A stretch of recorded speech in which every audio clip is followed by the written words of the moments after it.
9ஆம் நூற்றாண்டில் வலிமையே வாழ்க்கைக்கு ஆதாரமாக இருந்தது. உடலின் வலிமையும் இரத்த காயங்களும் வடுக்களும் நார்ஸ்கள் மத்தியில் வீரத்தை அளவிடும் அம்சங்களாக விளங்கியது.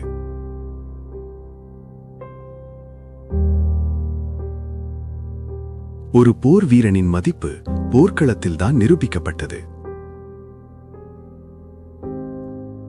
ஒரு அரசனின் மரபு வெற்றியால் மட்டுமே செதுக்கப்பட்டது.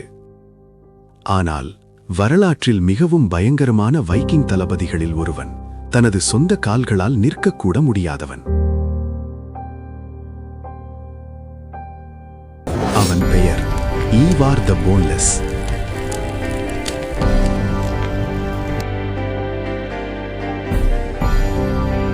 இது ஒரு கதை அல்ல, இது பலவீனம் எப்படி யுக்தியாக மாறியது என்ற வரலாறு. அந்த யுக்தி எவ்வாறு இங்கிலாந்தை போக்கையே மாற்றியது என்ற உண்மை சம்பவம். கிபி 832இல் ஸ்காண்டினேவியாவில் பிறந்த ஈவார் உடல் வலிமையும் ஆதிக்கமுமே ஒருவருக்கு மதிப்பையும் மரியாதையையும் பெற்றுத்தந்து கொண்டிருந்த உலகில் வளர்ந்தவன். சுவடுகளின்படி அவனது எலும்புகள் மென்மையானவை, மெழுகை போல பலவீனமானவை. போர் வீரர்களின் கலாச்சாரத்தில் அது ஒரு ஆசீர்வாதம் இல்லை. அவன் ராக்னார் லோத்ப்ரோக் என்பவரின் மகன், ஏற்கனவே சுவடுகளில் மூடப்பட்ட ஒரு பெயர். அவனது சகோதரர்கள் கோடாரியையும் கேடயமும் கொண்டு பயிற்சி செய்தனர். அளப்பரிய பலவான்களாக திகழ்ந்தனர். தங்கள் வலிமையை ஒருவருக்கொருவர் சோதித்துக் கொண்டனர். ஈவார் அவர்களை கூர்ந்து கவனிக்கத் தொடங்கினான். அவ்வாறு கவனித்தலின் மூலமே அவன் கற்றுக்கொள்ளத் தொடங்கினான். மற்றவர்கள் உடல் தசைகளையும் வலிமையையும் வளர்த்தபோது அவன் அறிவையும் விழிப்புணர்வையும் வளர்த்து வந்தான். ஈவார் அவனது உடல் பலவீனத்தை சிறிதளவும் பொருட்படுத்தாமல், ஆனால் இன்னும் ஆபத்தான ஒன்றை செம்மைப்படுத்திக் கொண்டிருந்தான்: பொறுமை. அவன் அன்றைய உலகின் வணிக பாதைகளை மனப்பாடம் செய்தான். அரசியல் போட்டிகளை கூர்ந்து கவனித்தான். ஜாரல்களின் ஆசைகளை நன்கு புரிந்தவனாக இருந்தான். கடலுக்கு அப்பால் இருந்த ராஜ்யங்களின் பலவீனங்களை துல்லியமாக அறிந்து கணித்தான்.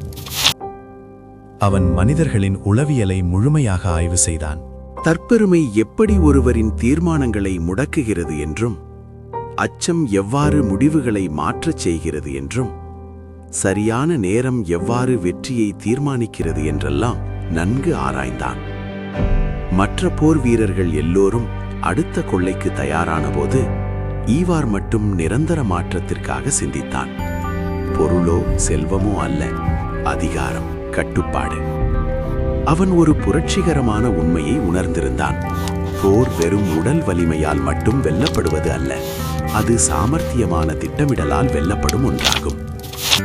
ஈவாரின் தந்தை ராக்னார் லோத்ப்ரோக் நார்த்தம்பிரியாவின் மன்னன் எல்லா ஆஃப் நார்த்தம்பிரியாவால் பிடிக்கப்பட்டு கொல்லப்பட்ட போது, அனைவரும் பழிவாங்க தயாரான போது கூட ஈவார் மட்டும் கொந்தளிக்கவே இல்லை.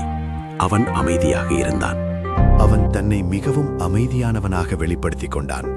ஆனால் உள்ளுக்குள் அவனது கோபம் ஓர் எரிமலையைப் போல கொதித்து கொண்டுதான் இருந்தது. அவன் படைகளை திரட்ட முடிவு செய்தான். ஸ்காண்டினேவியா முழுவதும் தூதர்களை அனுப்பினான். அவர்கள் ஜார்களை தன்னோடு கூட்டு சேருமாறு அழைப்பு விடுத்தனர்.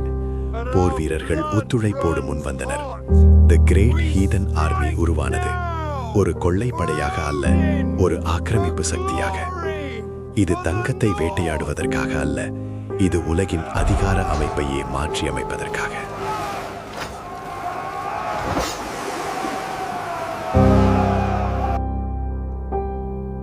ஈவார் போர்க்களத்தில் பாய முடியாது என்றாலும், அவன் கவச மேடையிலிருந்து அவன் போர் நகர்வுகளை வழிநடத்தியதாக சில சுவடுகள் கூறுகின்றன. அவன் உயரத்தில் இருந்தவாறே கட்டளைகளை பிறப்பித்தான். குழப்பங்களுக்கு மத்தியிலும் அவன் வடிவமைப்புகளை நன்கு அறிந்து கொள்வதில் வல்லவனாக இருந்தான். மற்ற தலைவர்கள் எல்லோரும் போரில் மூழ்கியிருக்கும் நிலையில் ஈவார் போரின் நகர்வுகளை பகுப்பாய்வு செய்து கொண்டிருந்தான். அணிகளை ஒழுங்குபடுத்தினான். முன்னேற்றத்தையும் பின்வாங்குதவையோ முன்போக்கியே திட்டமிட்டு கணித்தான். எதிரி படைகள் தடுமாறும் போது நேரத்தை கச்சிதமாக பயன்படுத்திக் கொண்டான். போர் கணக்கிடப்பட்ட சதுரங்கமாக மாறியது. அவனது படைகள் கிழக்கில் ஆங்கிலியாவை கடந்தன. நார்த்தம்பிரியா வீழ்ந்தது. யார்க் கைப்பற்றப்பட்டது. ஒவ்வொரு வெற்றியும் வைக்கிங் ஆதிக்கத்தை விரிவாக்கிக் கொண்டே இருந்தது. ஆனால் ஈவார் இன்னும் ஆழமான ஒன்றை புரியத் தொடங்கினான். பயம். பயம் வாகனங்களை விட வேகமாக பயணிக்கும் என்பதை அறிந்தான். எதிர்ப்பவர்கள் நசுக்கப்பட்ட போது அது வெளிப்படையாகவே செய்யப்பட்டது. கொடூரமாக மட்டுமல்ல, ஒரு செய்தியாகவும் தான். சரணடைந்தால் உயிர் வாழ்வாய், எதிர்த்தால் மண்ணுக்கே இரையாவாய் என்று.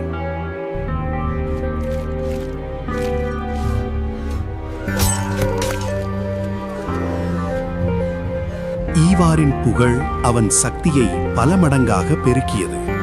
பல நகரங்கள் போர் தொடங்குவதற்கு முன்னரே சரணடைந்தன. இது மனப்போர்தான் என்றாலும் அந்த சொல் உருவாவதற்கு பல நூற்றாண்டுகளுக்கு முன்னரே ஈவார் அதனை செயல்படுத்தினான். இறுதியில் ஒரு முக்கிய ராஜ்யம் மட்டும்தான் மீதமிருந்தது, வெசன்ஸ். அதை வழிநடத்தியவர் ஆல்ஃபிரட் த கிரேட். மற்ற ஆட்சியாளர்களைப் போல அல்ல. ஆல்ஃபிரட் ஒழுக்கமானவர், கல்வியறிவு பெற்றவர், யுக்திசாலி. இந்த முறை ஈவார் சந்திக்கப் போவது எதிர்ப்பை மட்டுமல்ல, தனக்கு சரிசமமான ஒரு மனதை, ஓர் யுக்திசாலியை எதிர்கொள்ள வேண்டியிருக்கிறது.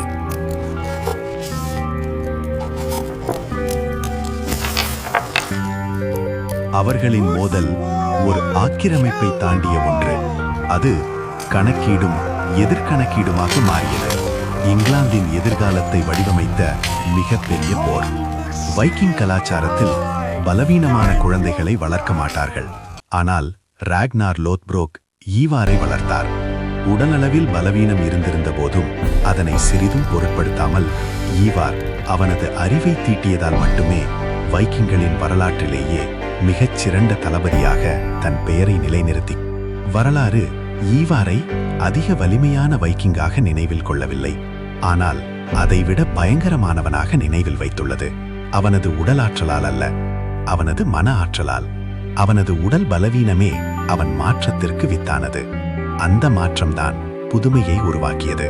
அந்த புதுமைதான் வரலாற்றை மாற்றியமைத்தது. தசைகளின் வலிமையை மட்டுமே வணங்கிய உலகில் ஈவார் நிரூபித்தான், யுக்தி உடல் வலிமையையே வெல்லும் என்று. ஈவாரின் வாழ்க்கை நமக்கொரு மிகப்பெரிய பாடம்.